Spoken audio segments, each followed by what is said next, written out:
देवा भाऊ सगळ्या लाडक्या बहिणींचं जमले तुमची वाट बघताय की आमचा लाडका देवा भाऊ कधी येणार आहे आणि खास तुम्ही जी आम्हाला ओवाळणी दिली आहे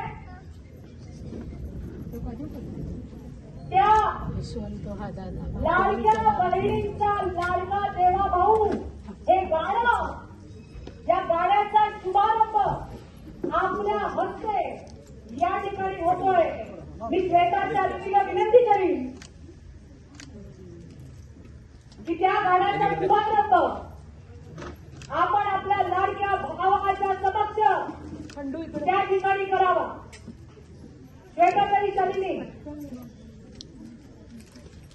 राखीला हात लावा मैत्रिणींनो आपलं गाणं आहे नीट हात ऐका। लावा त्यात राखीला सगळी कशी सगळेजण नाही होत किती जण करू द्या।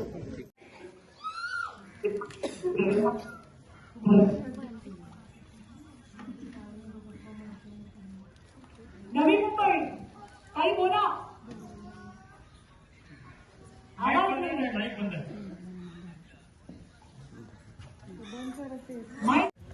भारतीय जनता पार्टीने अशा प्रकारची योजना अनेक राज्यांमध्ये राबवली होती आणि आता देवेंद्रजींच्या पुढाकाराने आपल्या महाराष्ट्रात देखील ही योजना राबवली गेली आहे। आपल्या माता भगिनींना प्रचंड या बाबतीत आनंद आहे, कारण त्यांच्या स्वतःच्या खात्यावरती हे पैसे जमा होणार आहेत। कसे वापरायचे ते म्हणजे त्या स्वतः ठरवणार आहेत। त्यामुळे त्यांना एक वेगळा आत्मविश्वास मिळणार आहे, उभारी घेण्यासाठी एक मोठं बळ मिळणार आहे। महायुती सरकारचे मी मनापासून आभार व्यक्त करतो। विरोधकांनी विरोधाभास पसरवला होता की फक्त ही योजना निवडणुकीपुरती जाहीर झालेली आहे, पण प्रत्यक्ष लाभ मिळाला महिलांना। नाही, जे विरोधक आहेत आणि विरोधकांचे समर्थक आहेत त्यांच्या घरी उद्या सकाळी आपण जावा आणि त्यांच्या घरच्यांना विचारा त्यांनी फॉर्म भरला का नाही। उत्तर जे मिळेल त्यातनं सगळं तुम्हाला कळेल। विरोधक जे आहेत ते खोटं फॉल्स नॅरेटिव्ह आजकाल शब्द वापरतात, खोटं पसरवतात। 46,000 कोटी रुपये या योजनेसाठी तरतूद केलेली आहे आणि भारतीय जनता पार्टी मध्य प्रदेशसारख्या राज्यामध्ये अनेक वर्षांपासून ही योजना अतिशय यशस्वीरित्या राबवते। त्यामुळे ही योजना चालूच राहणार, काही अडचण नाही। लाडक्या बहिणीसोबत लाडका भाऊ पण योजना सुरू झालेली आहे, त्या संदर्भात काय?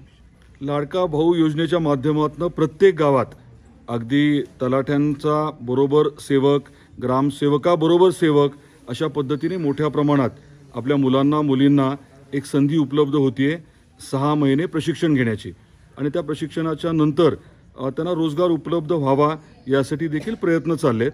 त्यामुळे तो फक्त लाडका भाऊ नाही, त्या योजनेमध्ये लाडक्या भावाबरोबर बहीण पण आहे। जे ग्रॅज्युएट आहेत, डिप्लोमा होल्डर आहेत आणि 12वी त्यांना पैसे देण्याची योजना आहे। अजून ज्यांना लाभ मिळाला नाही त्यांना काय आव्हान करणार आहेत तुम्ही? काय म्हटलं? ज्यांना लाभ मिळाला नाही त्यांना काय आव्हान कोणाला? नाही, ज्या महिला अजून फॉर्म भरले नाहीत त्यांना 31 ऑगस्टपर्यंत आपल्याला मुदत आहे। अगदी 31 ऑगस्टपर्यंत ज्या माता भगिनी फॉर्म भरतील आणि मंजुरी मिळेल त्यांना देखील जुलैपासूनच हे 1,500 रुपये जे आहेत ते प्रति महिना मिळणार आहेत।